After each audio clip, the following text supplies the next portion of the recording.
Our goal is to evaluate the integral of inverse tangent of x divided by x squared dx.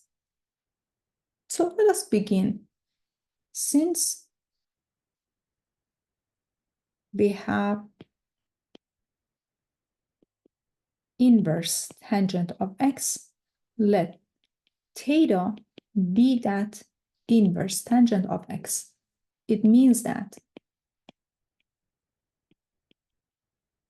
x is nothing but tangent of theta. Okay, so since x is tangent of theta, what is dx? Dx, as you remember, is equal to secant squared of theta d theta. Again, if you don't remember these formulas, you can use quotient rule. Now let us substitute everything into the integral. So this integral is equal to the integral of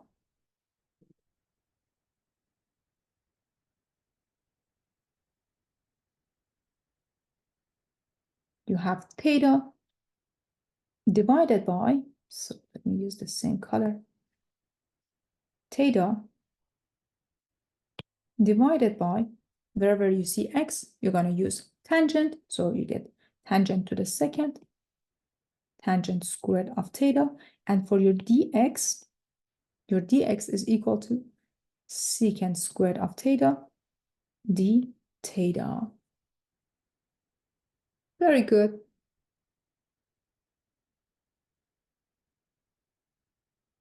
Let us simplify this further. All right.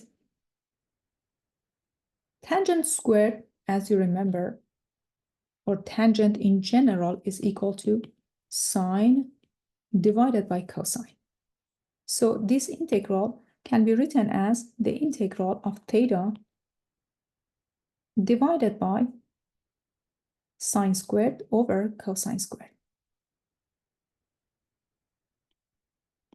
Sine squared times cosine squared, or tangent squared of theta can be written as sine squared of theta times 1 over cosine is secant. So you get secant squared.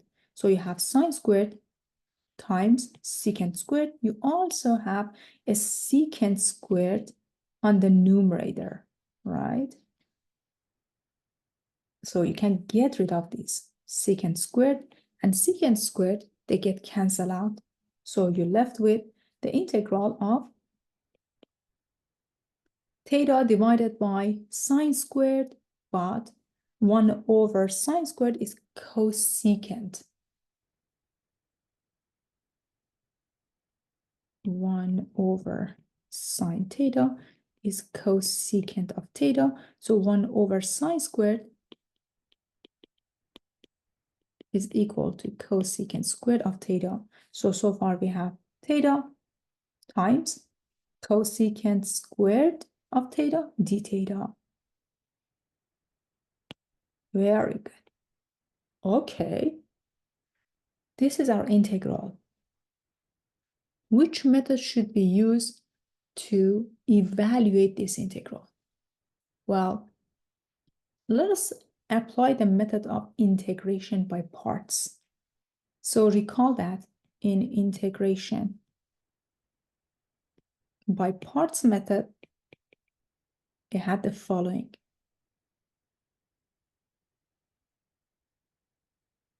Integral of u dv is equal to uv minus integral v du. You can use different colors to specify u, v, and separate these from each other. So let me see. For u, I'm going to use a different color. So later on, when we are substituting,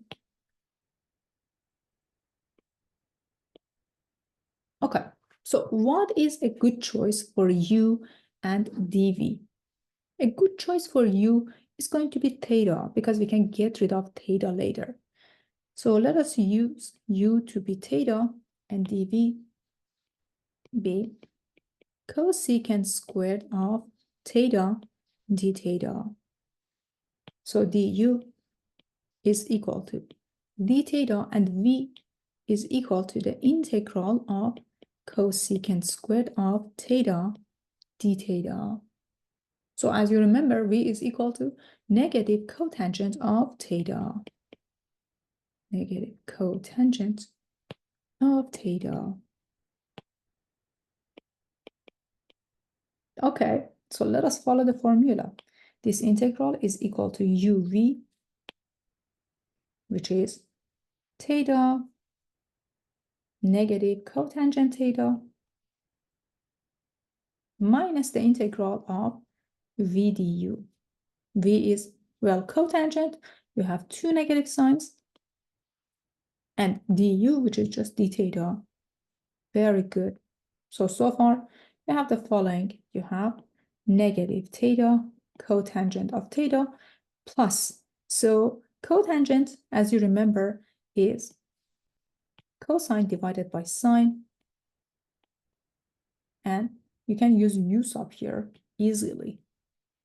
If u is equal to sine theta, du is cosine theta, d theta.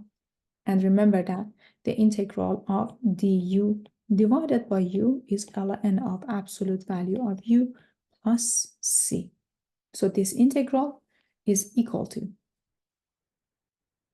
negative theta cotangent of theta plus ln of absolute value of sine theta plus c. Are we done yet? We're not done yet. Why is that?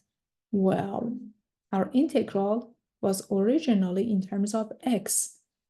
What we did, we took x to be tangent of theta. So I'm going to copy this guy down and write it just here. X is equal to tangent theta. Okay, what's the meaning of that for my right triangle? When I have a right triangle and I have a theta, this is not very right. This is a little bit tilted, but that's fine. Can fix it. Tangent, as you remember, is sine over cosine. So your sine is equal to x, because you can write it this way. This is x over 1, and this is sine theta over cosine theta. So your sine is equal to x, and your cosine is equal to 1, and then the hypotenuse here is square root of 1 plus x squared. Okay. Theta is equal to inverse tangent of x. There is no issue over there. From x equals to tangent theta, theta is arc tangent of x. So wherever you see theta, you can write arc tangent of x. We need to figure out what is cotangent. Cotangent is the inverse of tangent. So you get 1 over x, no issue there. So cotangent of theta is 1 over x. So far, so good. And sine, as you know, is x divided by square root of 1 plus x squared. X divided by square root of 1 plus x squared. So let's go back here and rewrite everything. We have negative theta, which is negative, again, arc tangent of x times cotangent theta. Cotangent theta is 1 over x, so 1 divided by x plus ln of absolute value of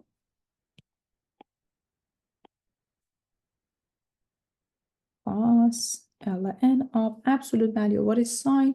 Sine, as you can see, is just right here. X divided by square root of 1 plus x squared, and close up the absolute value plus c.